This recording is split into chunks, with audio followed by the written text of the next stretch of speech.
A human being is always compared to a machine which works without rest to create ideas, express feelings, introduce thoughts. The input a human gets decides his intelligence rate. Thus, the sense of hearing plays a vital role in getting the inputs. When someone has the inability to hear as a normal person, it leads to hearing impairment. Hearing disability is one of the unique disabilities. This makes the inclusion power to get slower. Unlike other disabilities, hearing impairment primarily deals with language and communication. Hearing impairment should not be phrased as hearing handicap because impairment is the physical loss of an organ, like a hole in the eardrum. With normal hearing ability, people are aware of signals, they hear various sounds and languages, and they are also linked with other people by active communication. The above all are not experienced by a person who has hearing disability. When children with hearing impairment lose the support of their family, it turns into a handicap. Now, all nations are concerned with education for all. Since education is an important aspect of all human beings to achieve greater heights, all nations have a universal dream like education for all. So, special attention is paid to education, and the education system is relaxed and made more flexible. But the fact is that these children have greater ability to learn things faster. There are some modules which have theoretical, skill oriented lessons and experienced people's ideas that help to manage such people. Characteristics of hearing loss. No one can think of a life without hearing ability. It is an automatic process done along with several other activities. People with hearing loss do things in a different way. Since different people have different abilities, an important fact to be understood is every individual with hearing loss is different from the others because his functional levels may vary. One person with hearing impairment may manage verbal communication while another may not be able to do it. On the other hand, some may fluently read, write, or even speak. They have the ability to do things right, as a normal person does, but it depends on how things are done. The factors are hearing impairment by birth, caused due to aging, pre or postlingual acquired, affected in a single or in both the ears. It also has different modes of occurrences, which might be mild or severe. It can also be treated medically or surgically for cure, or sometimes cannot be treated at all. The occurrences may be temporary or permanent. It can accompany other disabilities also. If a child does not depend on the above factors, then there are other factors that impede their development. Their achievements may be determined by some other environmental factors to be checked, like if the child is being treated the right way, if the child has got access to hearing aids which make hearing possible, if the child is made familiar with sign languages for better communication, if the child is made to communicate at the early stage, if the child is being cared for by the family, if the hearing aid given suits them properly, and also whether the child is able to hear properly with that or not, if the child has got any neighbors or friends to communicate, which will in turn develop communication skills. If the child is being affected by other disabilities also, if the child is admitted in an appropriate school or not. When all the above environmental factors are being treated and checked, the child will develop or recover quickly from this hearing loss to compete with a normal person. These factors play a key role to determine the child's present and also the future of the child. When these factors fail to occur, more complex reactions take place so that the rate of curing of the hearing impaired children cannot take place universally. So these hearing losses occur only when the sensitivity to the sounds heard is diminished. Insensitivity to sound in the speech frequencies is normally termed as hearing impairment. So the people who detect a listener with a hearing loss must increase their volume so that the listener can detect it. Now let's listen to some of the causes of hearing loss. Hearing loss is the inability to hear. It may be total or partial. There are some diagnoses that help in determining hearing impairment, which is measured in decibels. Now, due to advancement in technology, nothing is impossible. Many get cured or prevent deterioration at least. There are many factors that cause hearing loss. The major causes are as follows. It may be genetic. Hearing loss can be hereditary. They can be inherited from your relatives. Genetically, these are of two different forms, syndrome and non-syndrome. Syndrome type is a case in which all medical problems occur along with the hearing loss genetically. But in non-syndrome type, only the hearing loss occurs without any other medical problem. Next is the noise. It is a reacting agent that causes hearing loss. Most of them are affected by noise, that is above the required decibels. People residing near airports have to face this risk in their day-to-day life. Flights landing and taking off create a huge noise of 65 to 75 decibels. When people are exposed continuously to that noise, their hearing sense is degenerated. Even crackers being fired at festivals and meetings create a huge decibel of noise. These may affect the aged people's eardrums easily. The next factor is the age. It is normal that increase in age causes hearing loss of high frequency sounds.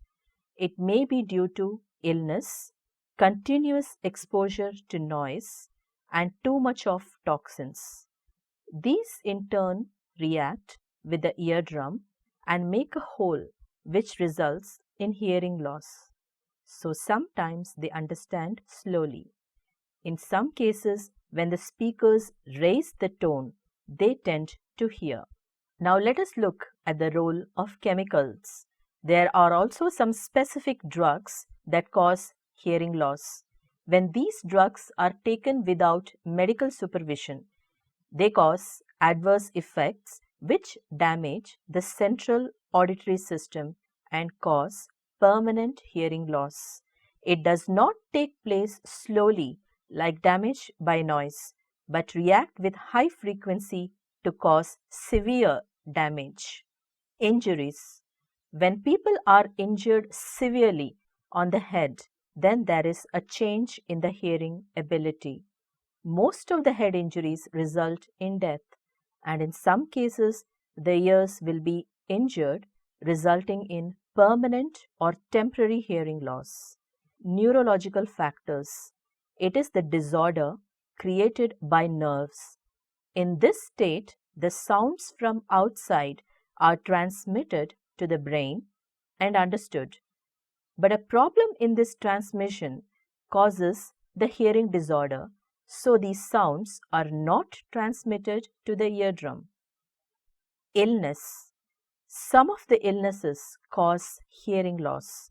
Excessive alcoholic consumption and premature delivery may result in non-development of auditory nerves. Some diseases like mumps, measles damage the auditory nerves, which are the sense nerves. Most important is the fetal alcohol syndrome, which is more prevalent nowadays. If the mother consumes alcohol during pregnancy, the child may suffer from nutrition deficiency, causing hearing impairment or deafness. Now let's review the auditory system. It is the sensory sense that provides the sense of hearing. This system consists of the ear and the auditory nerves, which connect the brain and the ears. The ear consists of three parts. They are the external ear, the ear canal, and the pinna are present in it. It is the outer structure which is visible to us.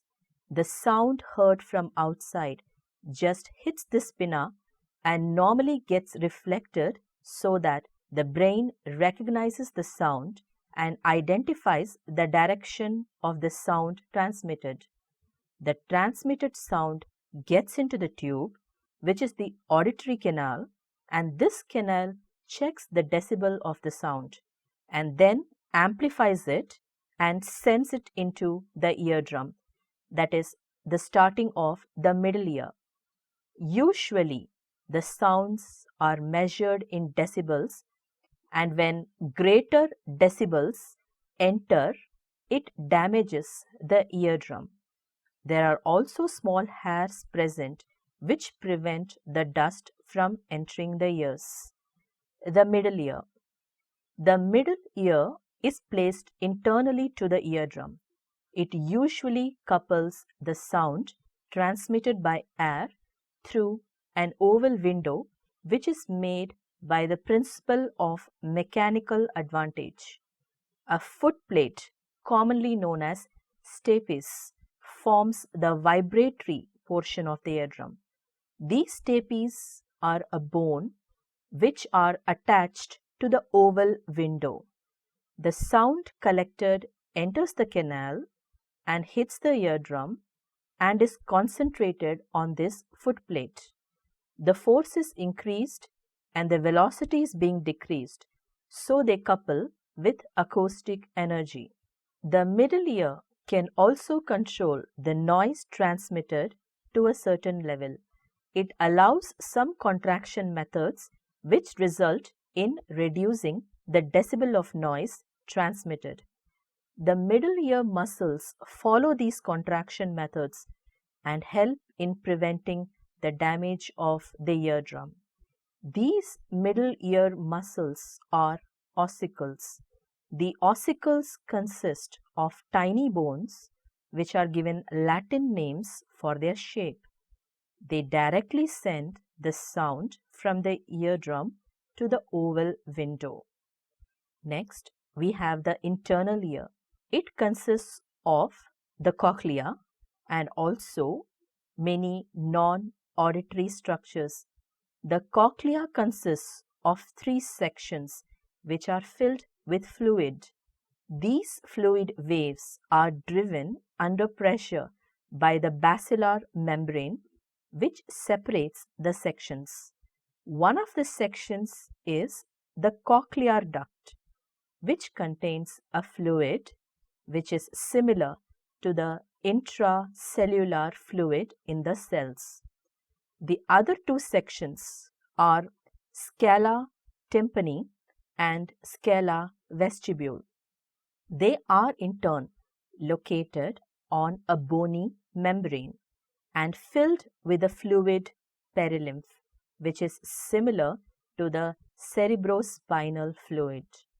The composition of these two fluids is important for the functioning of the middle ear. Thus, the above information helps to describe the general outline of the ear functioning and their composition. Types of hearing loss. The auditory system ensures that the sound transmits from the external ear, enters the middle ear, and then goes to the inner ear. The brain receives the sound from the inner ear and the auditory nerves, and when this passage is being disturbed, it results in hearing loss. There are three classifications of hearing loss. The first one is conductive hearing loss. It is the state in which the sound waves are not properly conducted through the root. The root is defined as the conduction of sound from the external ear passing through the eardrum but not reaching the middle ear. This type of hearing loss may occur with other losses or they may occur solo. It also involves reduction in hearing sounds, that is, when small sounds are not heard. The speaker needs to speak louder so that the listener hears it. Here are some possible causes of hearing losses. Most commonly, these hearing losses occur due to earwax. Earwax is medically termed as cerumen, which is a yellow fluid wax-like substance. It is secreted in the ear canal to protect the ear canal's skin. It also assists to clean and lubricate and also protects from insects, bacteria. When this is produced in excess, it in turn blocks the auditory canal and causes hearing disability. Another common problem is the ear infection. The skin of the ear canal is being affected by this. It is not a microbial infection but caused by active bacterial or fungal infection. In this type, the ear canal often swells and becomes tender and is painful. Sensory neural hearing loss. This type of hearing loss occurs when the inner ear is being damaged. This type of hearing loss results in abnormal functioning of the central auditory system in the brain, commonly called as central hearing impairment. So the sound may transmit back and forth on either side of the brain. Some of the causes. Mostly, this type of hearing loss is due to the poor functioning of hair cells. These hair cells may be damaged by birth or during the lifetime. It may also be caused due to the long exposure of noise. Noise refers to the greater decibel than the level which can be accommodated by normal ears. In this case, the person may be in a workplace with no hearing protection or listening through headphones with high volumes for a long period of time. Mixed hearing loss. This type of loss may be a combination of the two types mentioned earlier or with the sensory neural hearing loss. It may affect the eardrum or the middle ear or even damage both. In this case, if the ear is dry, air conduction aid can be tried. Now, what are some of the causes?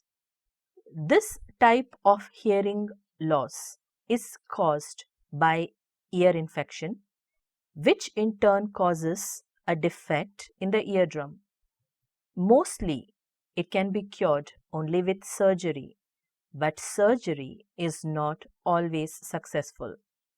A sensory component is added and that will manage the conductive loss. Now, what could be the various degrees of hearing loss? Unlike the place of damage, the degree or the extent to which the damage has occurred needs to be found. A pure audiometric test is done to find the extent of hearing loss. Hearing impairment can be ranked as mild, moderate, severe, or profound. Now, what exactly is a mild hearing impairment? It is common for both adults and children. Normal adults can hear up to 25 decibels, and mild hearing loss occurs for children between 20 to 40 decibels, and for adults it is between 26 decibels and 40 decibels. What is a moderate hearing loss? It also has two types: moderate and moderately severe. It is between 41 and 54 decibels.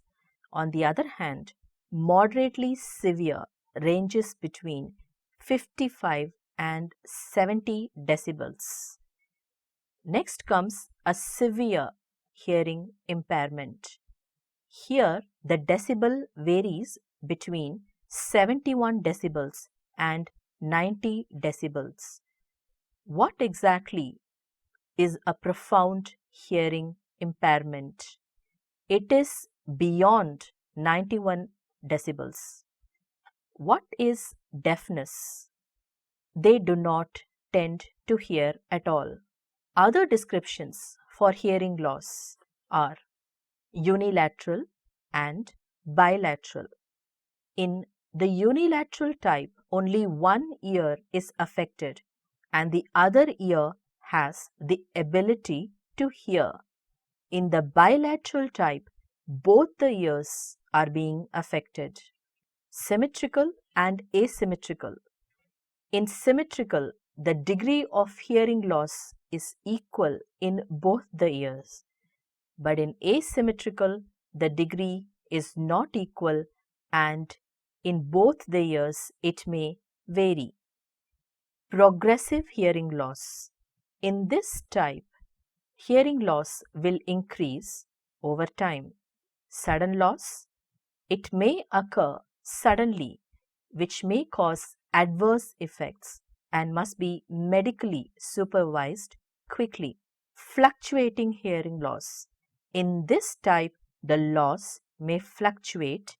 It may be better for some time and worsen later, and might be caused by a damage in the middle ear or an infection in it. Acquired hearing loss.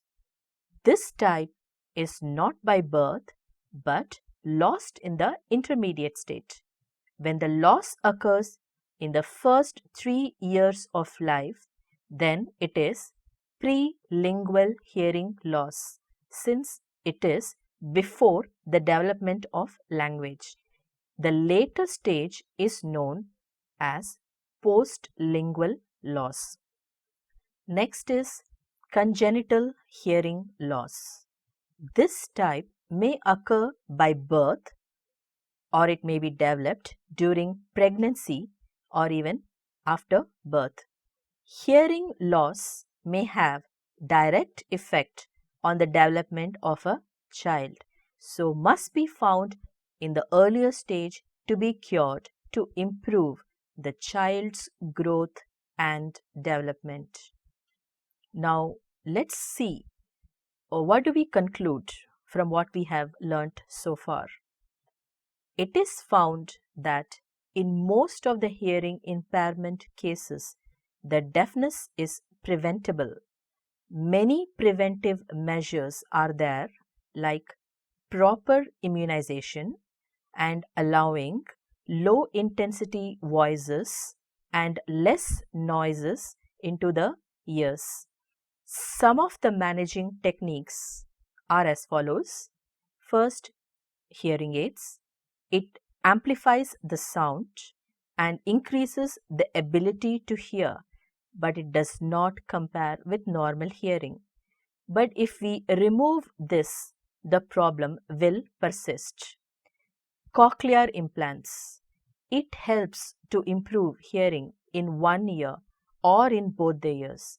It consists of an artificial nerve which helps to stimulate the pulse created and then converges it.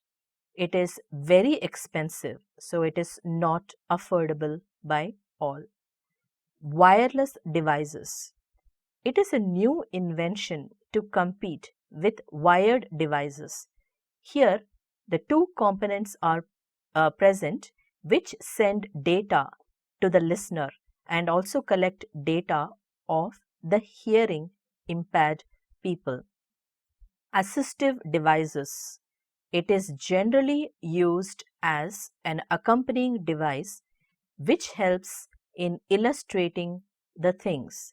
The mobile phones, video phones, and the processors come under this. The above help the hearing impaired people. First of all, these people must be treated well in the society without any partiality, and also the family must care more about them. If a child is affected, he or she must be cared for and then taken to a speech therapist, and other treatments should be done to reduce further loss. Nowadays, the governments have formulated new rules and examination procedures have also been relaxed for them so that they can also succeed. The schools must have a continuous practice to check their children academically and physically. We all know that prevention is better than cure. So rather than treatment, we must find preventive methodology. Since here we have gone through most of the causes and preventive methods, it should help us. Lesser exposure to noise and exerting less pressure into the ears will greatly help in this regard. And also, alcoholic consumption during pregnancy should be avoided as it not only leads to hearing loss but also other serious effects. Many drugs are introduced which reduce ear damage and infections. So be aware and get rid of it at an early stage. If affected, go for a cure which can permanently solve the problem of hearing impairment.